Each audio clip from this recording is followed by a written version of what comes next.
Ravindran's podcast. I'm super excited today to talk with my great friend Sujit Ravindran. I know him for the last 8, 9 years and it's been a blessing. But before we dive into the introduction, Sujit, shall we first do a little recentering? Lovely, lovely. Thank you. Thank you, Kuhn, for being a fellow traveler on this. Great idea. Let's start with a little recentering. So, the invitation to you and our listeners is if you have any electronic devices that you don't need for the conversation, then please put it on silence and away from your energy body and find a comfortable position where you can be seated with your spine free from your backrest. We're not And going to do yoga right now. just a little breathing. So Okay. gently close your eyes, relax your shoulders, and bring your attention to your body. Feel your body. Get closer to your body. Notice the different sensations across your body. Any ease or lightness anywhere, observe.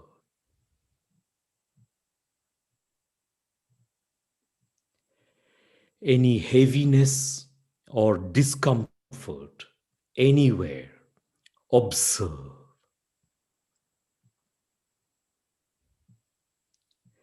And if you notice any discomfort, breathe deeply into that spot and release.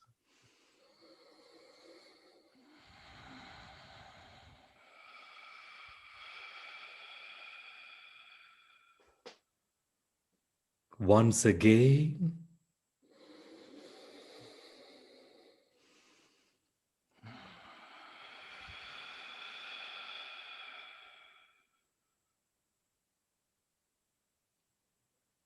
and gently move your attention to your heart region and feel your heartbeats.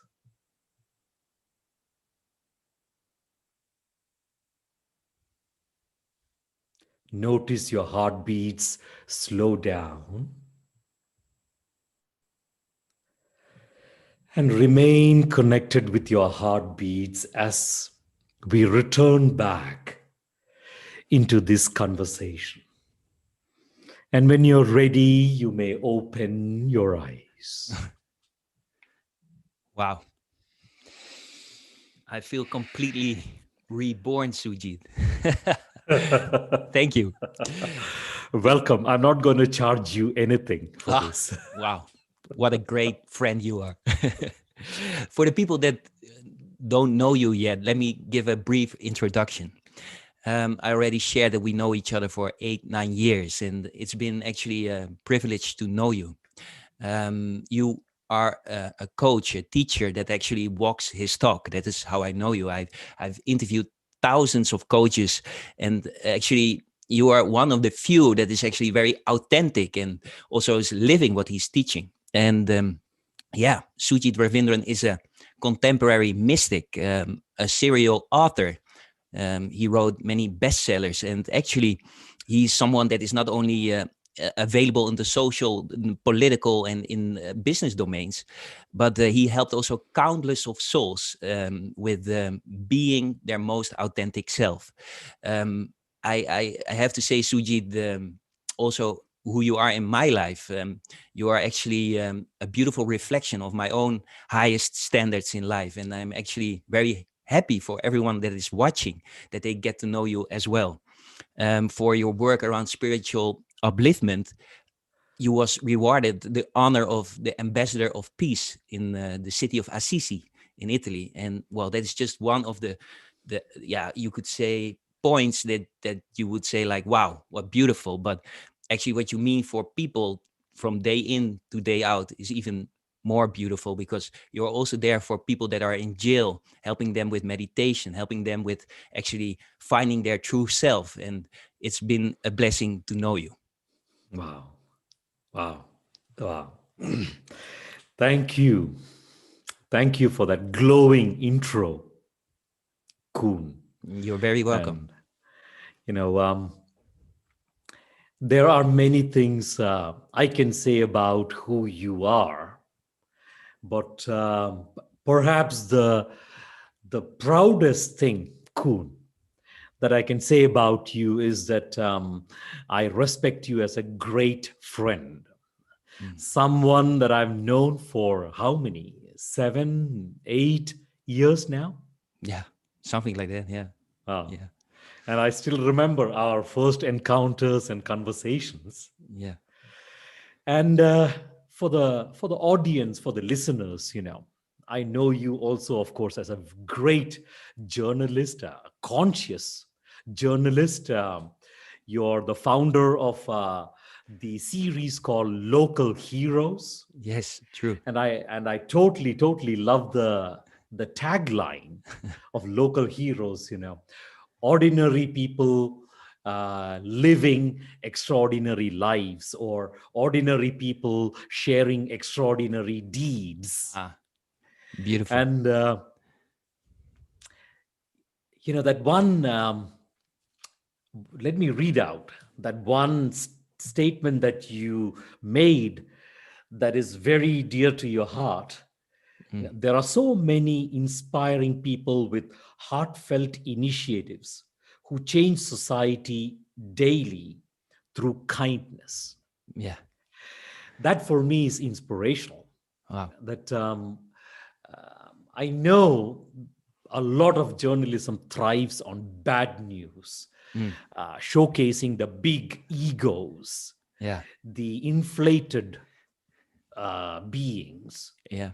And in the midst of all of that, you seeing the meaning and the purpose in these ordinary people with heartfelt initiatives who change society through kindness. Yeah. That is a measure of who you are, Kuhn. Thank So you. Thank you so I'm much. super happy to share this space with you. Great. Well, I have to say, it's our first episode, but I'm checking Facebook, and I'm not seeing us there yet live. I'm just sharing this with you that you maybe can check that out. But we will continue.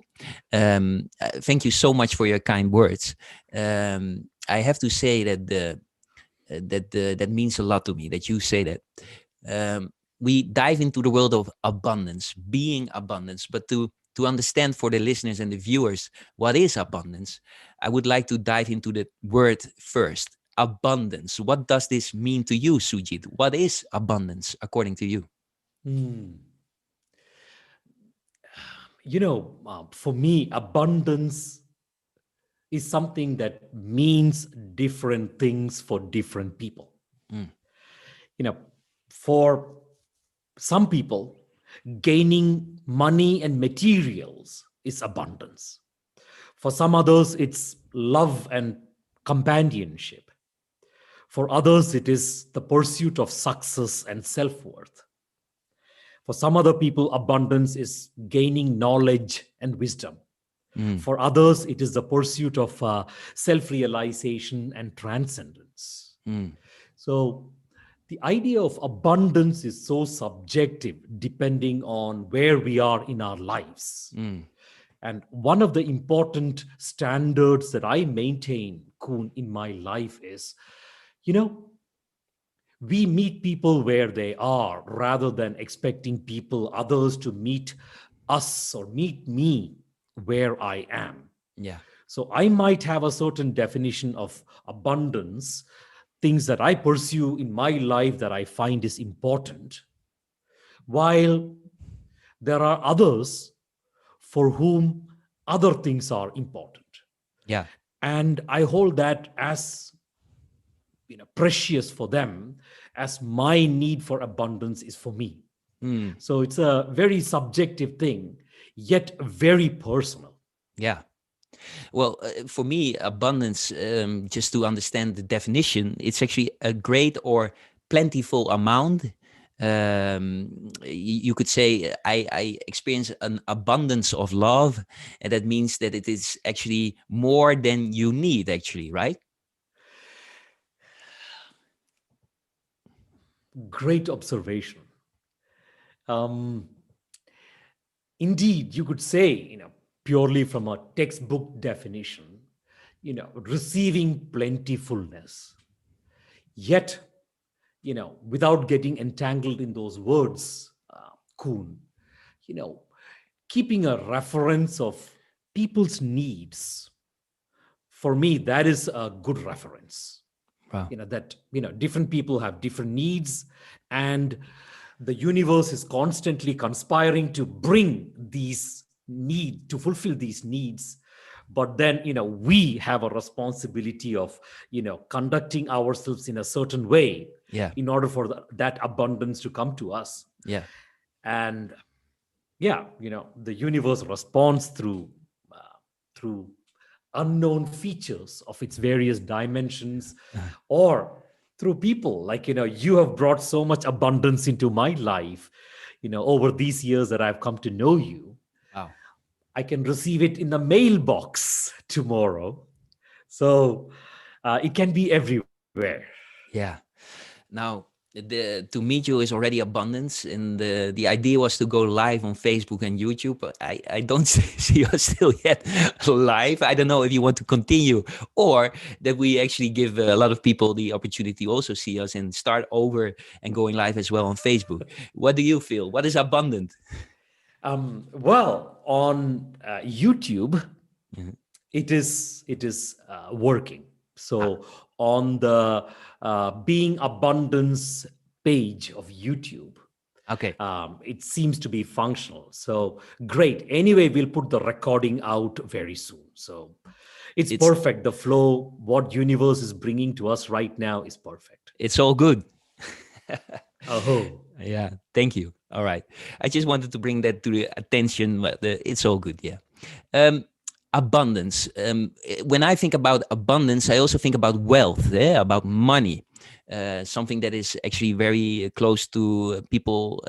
If they feel like, yeah, I want to make something out of my life, they feel like, oh, I want to earn a lot of money.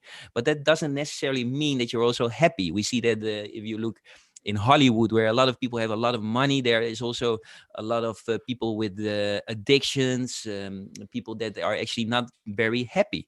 So we cannot see a one-to-one correlation with a lot of money and happiness. How do you see that? Is thriving for more money actually also a way of being abundant? wow. Wow. So it's a great question, Kuhn. And there are many layers to that question. One is, you know, often the misalignment between our needs and wants. So if you would take a step back from your life and you would look at your life dispassionately, with equanimity, you will notice the things that you need in your life. Maybe it is good health, or maybe it is companionship, the need that you feel. And the universe is constantly conspiring, Kuhn, Mm, to fulfill those needs, to realize those needs. mm, Yet, very often, our wants are corrupted by a number of other motives or forces. Like you could say, it can be the ego forcing us, or our, which is in the form of our survival needs, or it could be our instinct, forcing us to find something, to gain something, because that is how we've been conditioned from childhood. yeah.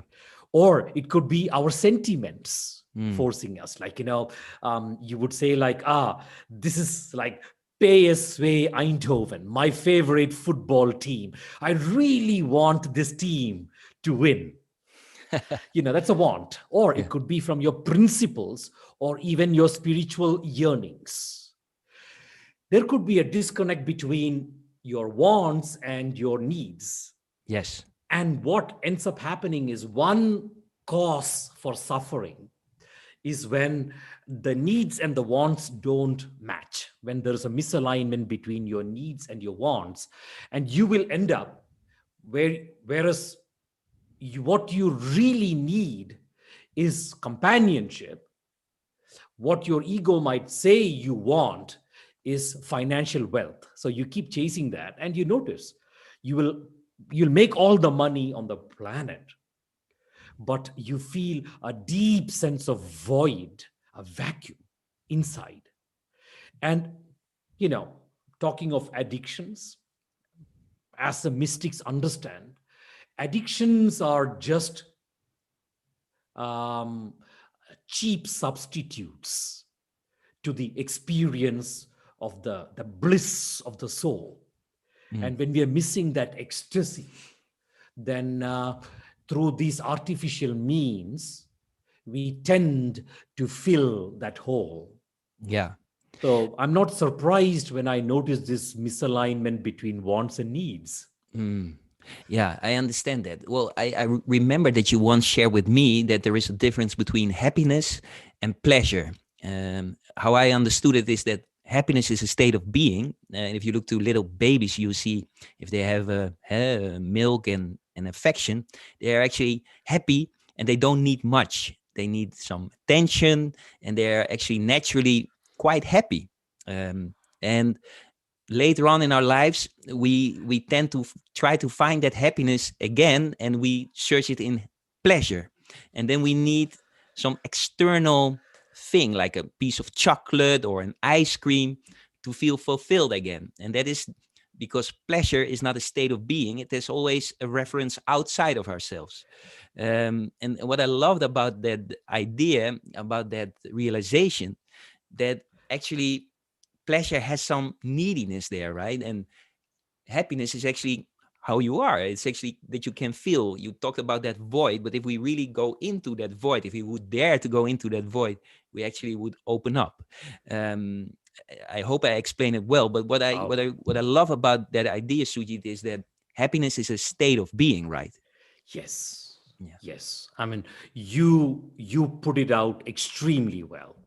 Mhm. You put it out extremely well. The way you articulated it, Kuhn. In fact, you might know that I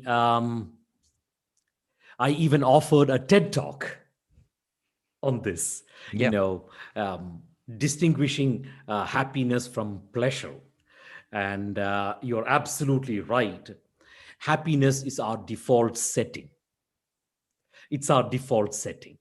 Is It that is also how, the abundance that you talk about? Is that the abundance? um, you know, very much.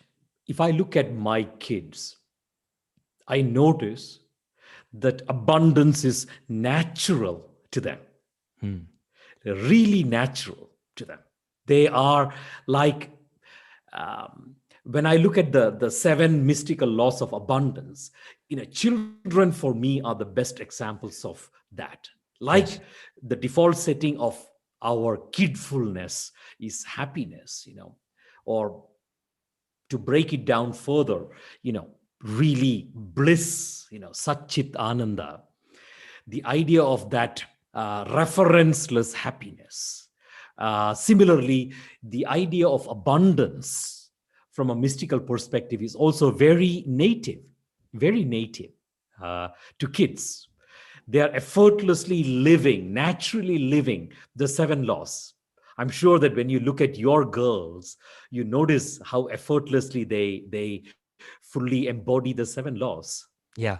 So you have written a bestseller called The Seven Laws of Abundance. We will not share them now in this first episode straight away, all of them, but just to have a hint, I ask you, what is abundance? Maybe you can just get one law out of your seven laws or seven keys to find abundance in our life that we understand what is actually happening here in your book and with this wisdom. It's ancient wisdom, and if I understand it well, it's universal. So the laws are actually something not that is knowledge outside of ourselves. It's actually here and now. It should be truthful. So what is that law? Well, um, Kuhn, anyway, we don't have to cover the whole thing No, today. no. The next 7 episodes, we are going to go very, very deep into these 7 laws and make these laws real in Yeah. our lives. Just We're going to mention do that. one. Just mention one, Sujit. Let me start with the most primordial one, which is the very first law, the law of exchange. Mm, This is one, the recognition of, the whole universe operates in giving and receiving. That if either giving or receiving is non-existence, then that universe will collapse. mm. And we don't have to, Kuhn, look at this universe in some very lofty sense. When I talk about the universe operates in giving and receiving, we don't have to really look at it in a very lofty sense. Mm. Universe, your family is a universe. It's a microcosm of the universe. Yes. Your workplace, your community is a microcosm of the universe. And within that microcosm, imagine in your relationship, if you stop giving, sooner or later, the relationship is going to fall apart. Yeah. And the same thing with you stop receiving, same effect, simply because it is the natural yearning of our souls to want to give. Yeah. Because in that selfless giving, there is so much nourishment, so much fulfillment that it is our natural yearning to want to give. Yeah. But if there is nobody to receive, that becomes a problem. So the first law, the law of exchange, is like, everything in this manifested plane operates in giving and receiving.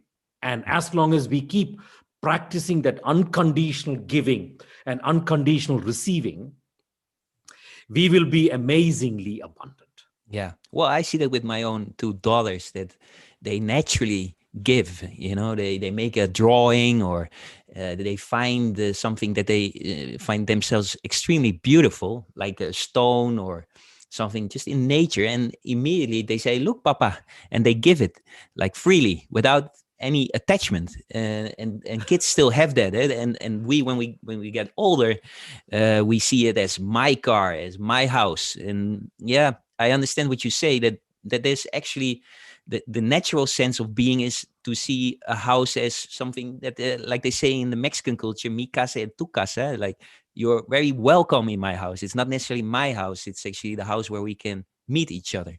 Yeah. Is that also your realization? Because I know you have a house that is also given by a lot of people that love you. Yeah, that is an amazing story. You have a house that is actually, it's given by all kinds of people, right? Including you. Yeah, a little donation. Yeah, indeed. It's Yeah. and there's a beautiful story to that, Kuhn. I don't know to what extent I've shared that with you, but that I'm somebody who practices material minimalism. Yes, that's Yeah, which I sure. like Yeah. to call maximalism, actually, Mm. because the idea of maximalism for me is striving to create inner wholeness, maximalism of wholeness within, that completeness within. And in that state of fulfillment or contentment, I have no further yearning or craving for material fulfillment because I'm already complete. I don't feel a craving for it. And that practice is a very active practice in my life. However, um, this was in March 2019. One day, my little son, you know, you met him, vibrant soul. He comes to Yes. me, he's at the time he was not even 4 years old. He comes to me and he's like, Papa, don't worry. I'll not drag my chair across the floor because Nonno Giovanni will be angry. At Yeah. that time, we were staying in a home that was given to us temporarily by an old man called Giovanni. And this little boy, my son, who's not even 4 years old, he's being an adult about being in that house and not, not writing on the walls and not dragging the furniture on the floor, etc. And that really hit me very hard. It really felt like, like a knife through my chest, that my little son was being adult about an important standard that I practice in my life, that, material minimalism. And I don't want him to be an adult. I want him to be a child. I want him to play like a child. I want him to, in fact, I want myself to be a child. The tragedy of growing up to be an adult with all the karmic conditioning and the belief systems and limiting beliefs and all that, good to be a child. Yeah. That really hurt me that moment. And I went into a very deep reflection. This is March 2019. And when I returned from that contemplation, I was ready to open my heart to welcome a home into my life. Not because I need a home, no, because I felt for both my little kids, having a space where they can throw their furniture, they can draw on the walls, they can drag their furniture or toys, hang off the cabinets, slide down the railings, whatever it is that healthy kids do, a little space for that without feeling like, oh my goodness, we are destroying somebody else's space. Yeah. So I kind of opened up to welcome that home, and including you, more than 300 people responded, and they kind of banded together and gifted this home to us. Yeah. But to understand it well, you went to an auction, and there was a house standing in the hills of Italy, and yeah, what I found very interesting, you just bluntly asked help of people. Like, I know you as a minimalist, as someone that is actually is not interested in having a big car or fancy clothes, or you're someone that is actually very much living in harmony with nature, and then just asking for people like, I would like to have a house for my children, Yeah. and people were actually helping you in a because they know your good heart, and yeah, it's beautiful. um and now what I love about this as well is that your house is now open. It's not closed off for yourself. Actually, many times there are people sleeping there, staying over, and you also share, like, you have a house in Italy if you want to visit us. So it's Oh, beautiful. yeah. Yeah. Oh, absolutely. It's firstly, Kuhn, I don't even believe, that I am the owner of the house, or I am the owner, this land belongs to me. No, I belong to that land. And there is this piece of land at this very moment of time I've been given custody of. That's Mm. all. And it's not like, now it's my land, so all the deers and the wild boars and the foxes go away. Yeah. No, no, it's their home. And as much as this four walls is a home for my kids, the land is also home for those animals, those birds, and it'll be like that. That is for me abundance. Yeah. And I like what you touched upon. My Yeah. son was my coach in that process of opening my heart to welcome the home, because kids, they are magicians when it comes to practicing unconditional receiving. Yeah. You know, Adults, I know for myself how difficult it was for me once upon a time to practice unconditional receiving. Yeah. And the universe is constantly tuning into that thought.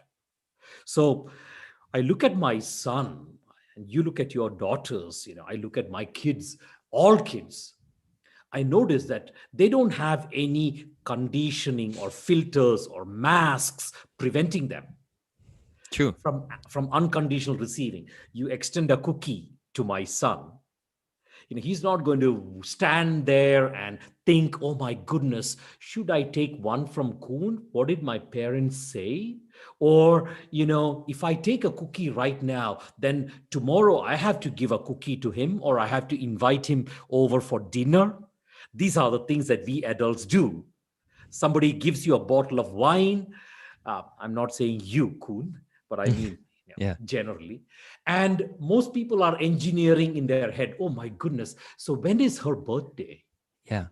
I Well, need to also get some flowers or something like that. That is yeah. not unconditional receiving. The universe doesn't respond to that with abundance.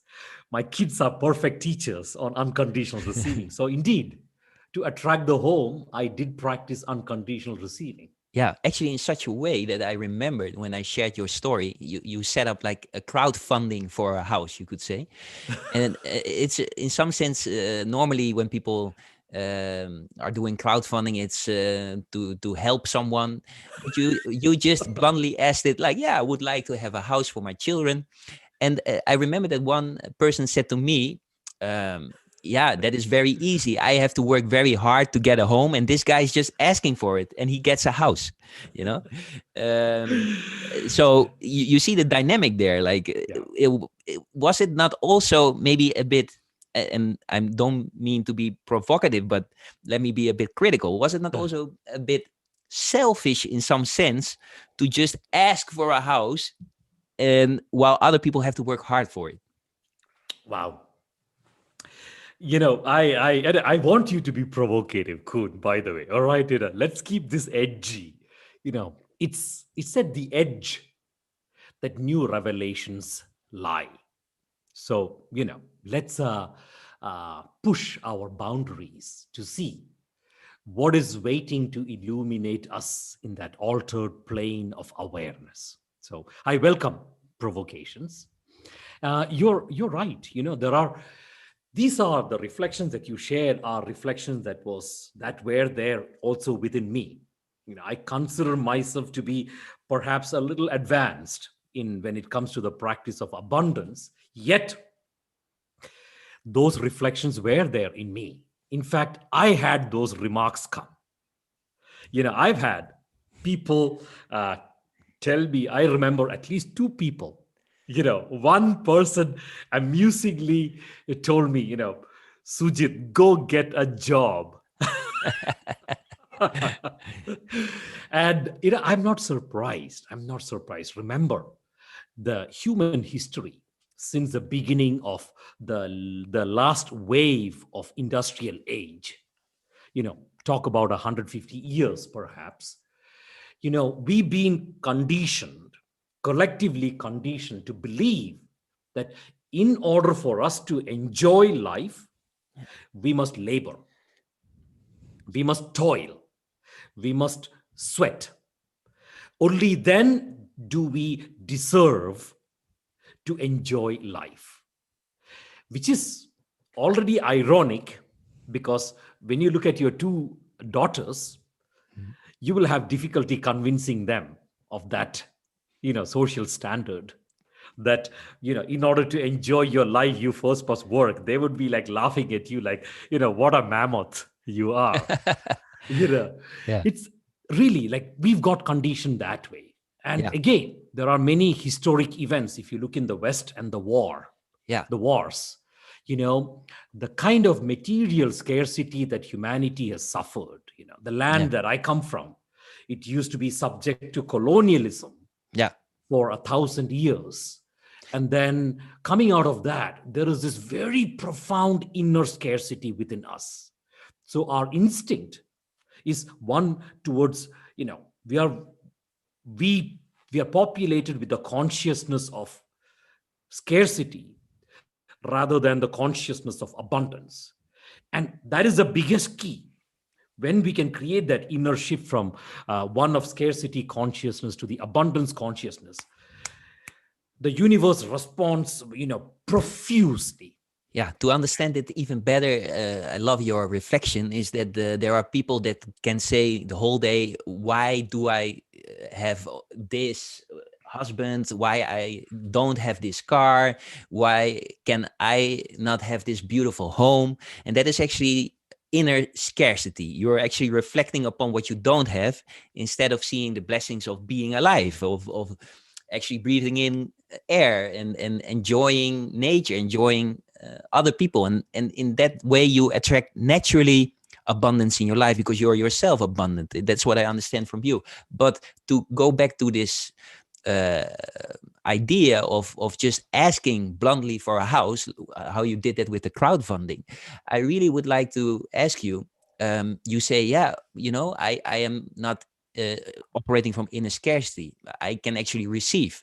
But the people that gave the money for your house, they actually worked for it, right? So they actually work day in, day out, and then they see this Indian guy with a gray beard, and they think with the beautiful eyes, let me give that guy some money. Yeah. You understand? Oh, I totally do. I totally do. This is one thing that, you know, Kuhn, that might be worth considering in your equation. That is, people, human beings, are incredibly generous. They are, humans are amazingly generous, are by default generous. Even when you reduce the person down to the most primate essence, you will notice generosity expressing. Hmm. At the most primitive level of consciousness, the person is just self giving. You know, basically, I want everything for myself. That is, also an expression of generosity towards the self.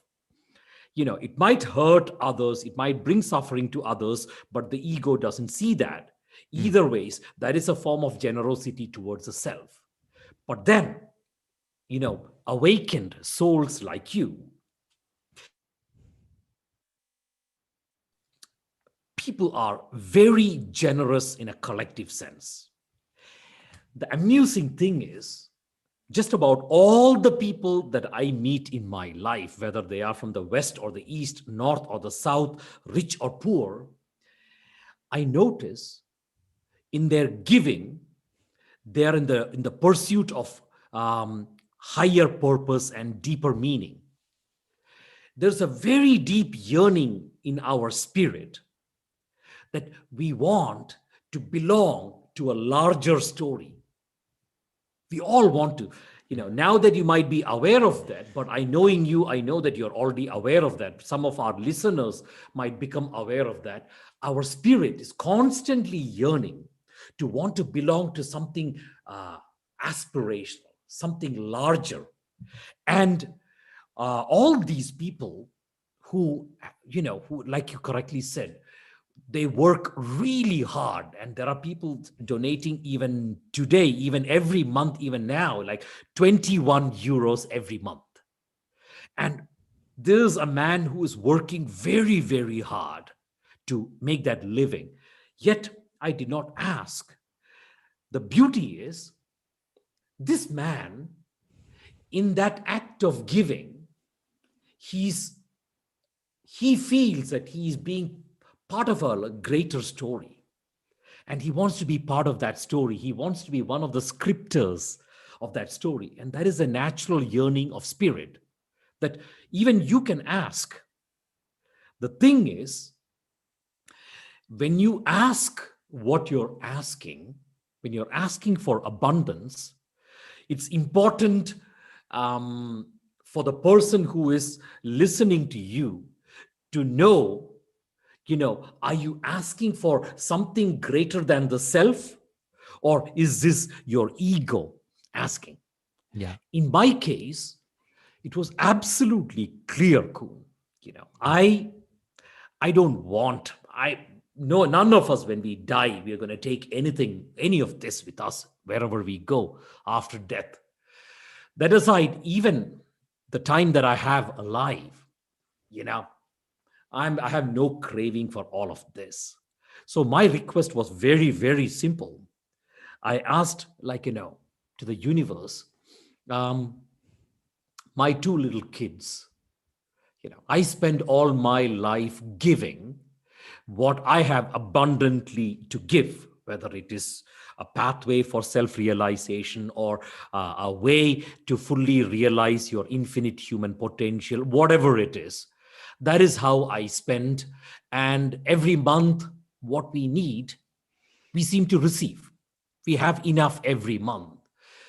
The idea of having, the abundance of a home, um, it was clearly a request I had to the universe, not for myself, for my two kids, Yeah. with complete detachment. And next week, when we come back into this call and we deconstruct what is the practice of unconditional receiving, I lay out the three qualities of unconditional receiving. When we ask for something, what is a place from which we must ask, so that the universe or your neighbors or your parents or your children or your colleagues respond with abundance to you. We'll keep that Yeah. for next week. Looking But forward. yeah, but indeed, I believe, and I had to do a lot of inner work there. And when I asked, I truly, truly believed that I wasn't asking for myself. Yeah. Well, I know you also as someone that is actually also very generous in giving. You were helping people in Canada that were in jail, and you always offer your services on a cost donation basis. Your seminars, everything that you organize, the costs are always super low. Everyone can actually go there, even if you do not have money, you are also very much welcome. Because yeah, you are very generous, and when people can do a donation out of their heart to support your work, helping so many souls in finding their true essence, I think that was also for myself a calling when I finally saw you asking for something for your children. I was very happy to do a little donation as well, because when someone is so giving from his heart, it's also beautiful to give something back. So I understand the wisdom that you just shared. Yeah. Amen. Hmm. Amen. Now, Sujit, we are speaking about abundance, but there is one theme that we have to cover. We are living in a time of COVID, people suffering, people dying, people missing loved ones because the virus is actually around us now. In London and in England, we see actually the cases rising. But I don't want to dive too deep into COVID itself. I would like to ask you, um, do you wish to talk about abundance because we are living in COVID times? Is there a correlation between living in these times of COVID and talking about abundance? Yeah. Yeah. Um, Great reflection. Cool. Great reflection. What I've noticed is that this whole conversation of abundance has become even more important today than ever before in my life, because of the pandemic and the lockdown and the financial or health wise suffering that many people have gone through. So, what I realize worldwide, in every fora that I'm connected in, the conversation of abundance has become even more important. It has become very important in the political circles, in the economic circles, in the social circles, but also here at home. It has become a very important reflection. And it's very easy to take the disruption way too seriously. And by saying this, I in no way mean to minimize the suffering that many people go through today. And I don't want to be narcissistic. Um, I love that saying that I once read: when life gives you a lemon, make lemonade out of it. So make from the sour something sweet, actually. Well, I don't know whether it's sour, sweet, whatever it is. We can do something good with it for Yeah, ourselves. yeah. The the lockdown 2020, most of 2020, it was a huge disruption for me, Mm. because more than anybody else, Kuhn, that you know my the lifestyle of my family and I has been for the last decade or more a very, very traveling lifestyle. 9 months on the road, 5 continents, um, 20 odd countries, nearly 70 events per year. Yeah, And none of that was a burden. We've totally danced through life. yeah. You We you loved coach it. you coach the people from the European Council, Europe, United Nations, officials in the Mexican government, but also souls like people who are watching now, people that encountered you in many places. And you shared your insights, your ancient insight that helps us here in the West. I think you are a bridge between East and West if it comes to that. But I remember that you were going on planes like crazy a lot. Like I felt like, oh my God, this guy is going plane in, plane out. How are you doing it? It was, Yeah, 150,000 kilometers or more. We've had fun, great fun. We've loved every moment, just here and now. There was no fatigue in it. And deeply fulfilling. And 2020 hit, lockdown, complete disruption. My entire annual calendar, which gets planned 12 months in advance, all cancelled or postponed. It's very easy to become depressed, despondent. Oh my goodness, this is such a huge disruption. Oh my goodness, what about our subsistence, our financial survival? Um, you know, a couple of days into the lockdown, the simple yet profound realization that, wow, you know, this slowing down, winding down, this is like, what a blessing.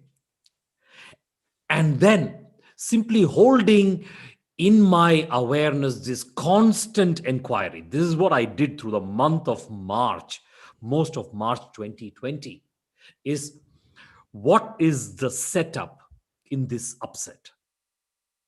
yeah. This, Because a lot of people see COVID as a upset, as something going extremely bad with their loved ones, with themselves, with health. It's an upset, yeah, you say. yeah, yeah. I mean, it is easy to label it as an upset. Yeah, And, there was at least one moment I remember in early 2020 where I found myself upset, yeah, but constantly holding this inquiry in my awareness that there is abundance in this. There is a setup. Here, there is a setup. What is that setup? And it was not very difficult to see the setup or to seize the setup. Just that slowing down, that stillness that was coming in, that was so euphoric for me. It created this huge explosion of inner abundance for me. That was enough. You know what? This inner state is priceless. After all, everything that we are trying to chase materially or in the worldly sense, isn't this what we are searching for? This euphoric inner state. you mean the state of slowing down, of being here and now, in connection with nature, actually not our minds caught up in work. You mean to actually spend quality time with ourselves and loved ones? Is that what you're sharing? Actually, something deeper. Hmm. That when we practice that slowness and stillness, that Hmm. oneness with the self, connection with the nature, what ends up happening? It awakens, it makes space for the spirit to shine, to Mm. express. And that is at a level deeper when we get into slowness and stillness, that the authentic self that emerges. And I really, really tripped on it through the spring of last year. And that was super clear. Like, wow, you know, this blessing, I wouldn't want to replace this blessing with anything. Even when occasionally, if the ego rises up, the egoism rises up and says, oh my goodness, you and your family are going to starve, because you should go out there and open yourself to receive financial abundance. I have to say that euphoria, Yeah. um, it was priceless. It is, nothing can match it. But now there is something very interesting there, and that is you are living in Italy, in Baone, close to Venezia, very close to actually the epicenter of the COVID pandemic and the pandemic. And now my question is: you see people around you on the news, people dying, people suffering. You know of people that lost their loved ones. How is it possible with this outer reality of suffering that you can feel innerly so beautiful, so happy? You know, if you're a narcissist, very easy. But that's Well, not how I know you. That's not how I know you. you know, um, one extremely, extremely important metric of self authorship or self mastery is your inner authority. I've known this theoretically for decades from my masters. And for a large part of my life, I've continued to practice that. And one aspect of inner authority is fully owning your inner reality. If I do not have that inner authority, how will I look like? My life look like? I put on the television, bad news. I feel so bad. I feel so miserable. Yeah. Or I open the newspaper or put on news on internet, and bad news. And getting entangled in that outer reality, that is not inner authority. In fact, it is not even helpful. And I can tell you a great story of a friend of mine from Canada, a lady who practiced very actively this with me, this disentangling her inner reality from the outer reality.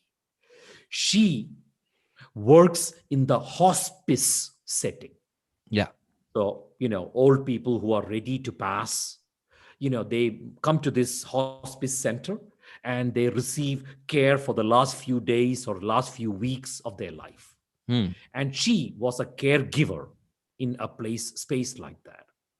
And her routine over the last few years before she met me was that she would accompany an old person through the last few days of that person's life.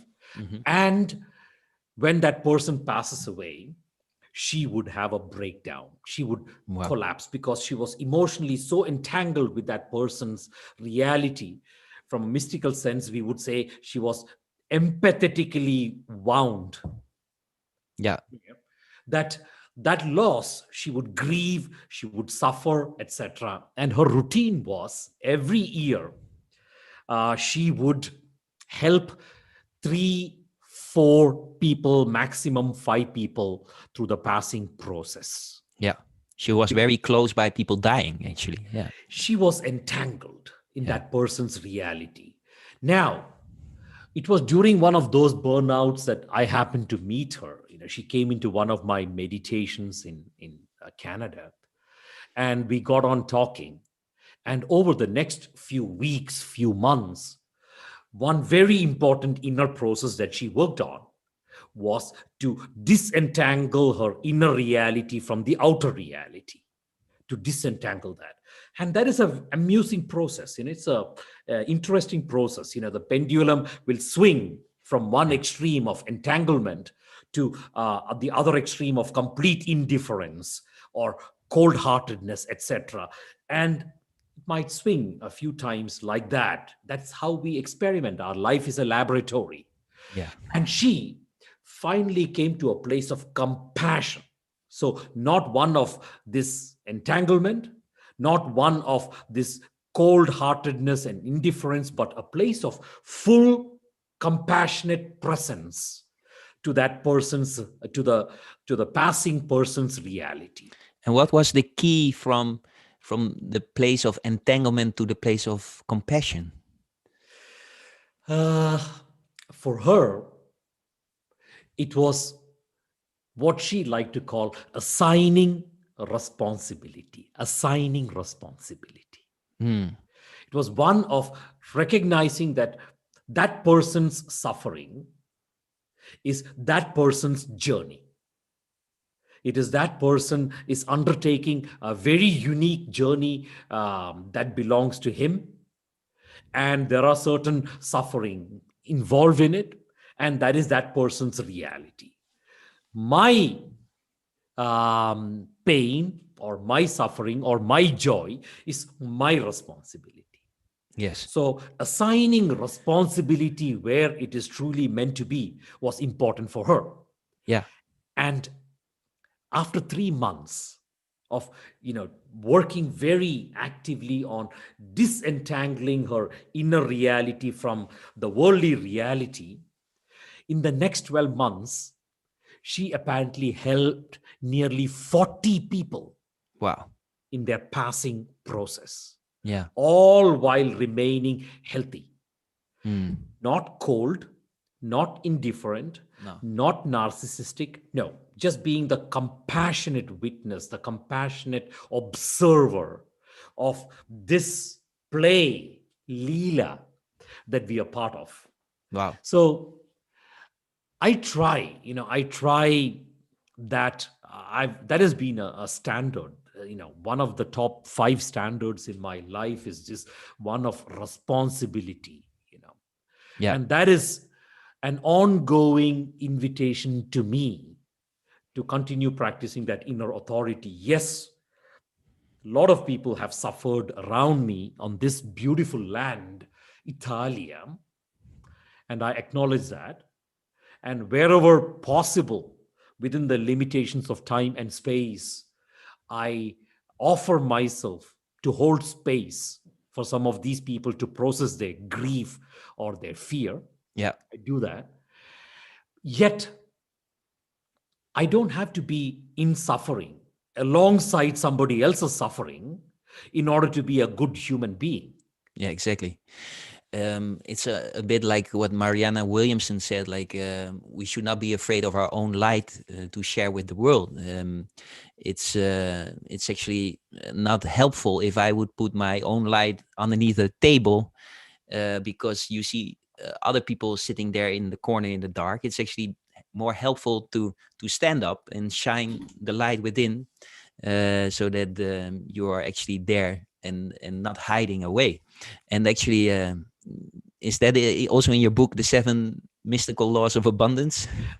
Definitely, pathway to abundance, the second law, the law of echo, goes very, very deep into it. The Law of Echo. The law of echo. But we'll keep that a little suspense for now. Yeah. We'll completely deconstruct it in week 3. But indeed, she's a wise woman, Mariana. Indeed, the moment you hide your light, to borrow your words, Kuhn, you're just operating from a scarcity consciousness. Instead of the abundance consciousness. Yeah, Well, that light is natural to you. I look at my 2 little kids. They are enlightened all the time. yeah, They are luminous yeah, all the time. And that is our default setting, that beautiful. abundance. Yeah. Wow. Well, I'm really happy. I feel that we came full circle if it comes to uncovering already one of the laws of abundance. And I would like to thank you for your time in holding space for this beautiful conversation. I would also like to share with the listeners and with the viewers that underneath this video there is a link to a landing page where you can actually donate, and that money will not be for a new car for Sujit or for for new clothes for me. No, Oh Sujit, no. share please what will happen with the donations of the people that Mm, would like to support us. indeed. Again, talking of unconditional receiving. Yeah, I would, you know, without any hesitation, ask, that if anybody is able to make a contribution, you should. All the proceeds from everything associated with this podcast, with all our abundance related initiatives, all the proceeds will go towards abundance creation. Yeah, Whether it's abundance creation at the bottom of the pyramid, the underprivileged people, or whether it is in the investment of technology to help connect people and accelerate sharing between souls, every all the proceeds will go towards uh, the intention, the EHI, the extraordinary humanitarian intent that the abundance team, of which Kuhn you are also part of, yeah, has to see an abundant world when we would raise a toast in 2030. yeah. So that's where all the proceeds would go to. So to make it also understandable for the business minded people, I know that you are someone that does not work with targets but rather with intentions. What are the intentions for 2030 with the money that people will share out of support? I know you Uh, have a big heart for employability to make people employable. Maybe you can shine your light upon that. well, I mean, I'm looking at the time also, and you're right. Intention. I'm not much of a plan maker, and I like intention setting, and that too. I'm most natural when intent long term intentions emerge for me, rather than the next quarterly plan. Mm, um, like a very wise Western man once said, Stephen Covey, he said, why would you take 1 year to do something good when you can take 5 or 7 or 10 years to do something great? And there's a great reminder in that for me. I like to set, you know, intentions which feel more aligned with the rhythm of the universe. And here is one, um, 2030, prosperous humanity. wow. That's it. Every single human being prosperous. That's one of the stated intentions, the EHIs of the Being Abundance movement, which is going to go live in February. Yeah. Yes, 2030, a prosperous humanity. Wow. So we will see then an end of poverty. Absolutely. If the collective intent, the leadership intent was there, then we didn't have to wait even until 2020. We didn't have to wait until the millennium, change of the millennium 2000, because this is just data I'm referring to. Today, humanity has so much wealth that every human being can be prosperous. There is that much wealth on the planet. So we don't have to even break our heads thinking in terms of, wait a minute, we need to have accelerated growth on the planet, or we need to push our GDP further. The abundance movement takes a different slant, a different route. And I don't want to judge the growth and the GDP hawks. Mm, If that is what feels right for them, they have my blessings. mm, For me, for the abundance movement, I truly, passionately believe, Kuhn, that we should be focusing on equitability. We should be focusing on our natural yearning for sharing. That, like you are, I've seen you for so many years. You are one of the most shining mm. examples Thank you. of sharing. Mm, That's all we need. Whatever it is people need, whether it's love, companionship, knowledge, wisdom, success, material things, money, when we can engage in the standard of sharing, we will be a prosperous humanity. We don't have to wait until 2030. ah, But here is where our collective will comes in. This is not something to be assigned to our elected representatives or our organization leaders. No, this power is in our hands. So the Being Abundance movement, one of the extremely important intentions of the Being Abundance movement is this. mm. The slogan itself is elevate the being, spirit of sharing, abundant humanity. Wow. We go for that. And I would like to thank you so much for this conversation. I would like to invite our viewers and listeners to tune in next Thursday. Then we will be here again at 5 o'clock Central European time. And I just would like to thank you for being here with us in this space of authenticity, of being ourselves and enjoying also your company. So thank you so much and have a nice day. I hope. Thank you. Thank you, Kuhn. To be continued. See you. All right. Bye. Bye. Bye bye.